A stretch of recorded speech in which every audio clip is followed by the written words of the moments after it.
മദീനയിൽ അല്ലാഹുവിന്റെ റസൂൽ സല്ലല്ലാഹു അലൈഹി വസല്ലമയും അനുചരന്മാരും ഒന്നിച്ചിരിക്കുമ്പോൾ നബി ഒരു ശബ്ദം കേട്ടു. സ്വഹാബിമാർ ശബ്ദം കേട്ടു.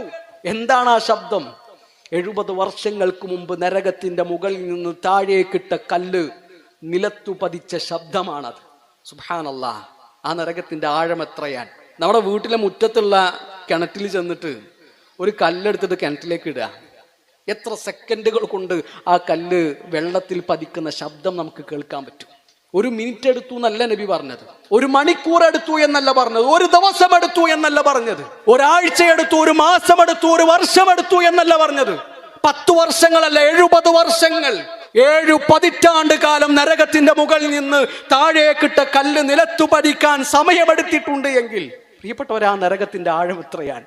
ദുനിയാവിലെ തീയിനേക്കാളും 69 ഇരട്ടി ചൂടുണ്ട് നരകത്തിന്റെ തീയെന്ന് അല്ലാഹുവിന്റെ റസൂൽ സല്ലല്ലാഹു അലൈഹി വസല്ലമ നമ്മളെ പഠിപ്പിച്ചു.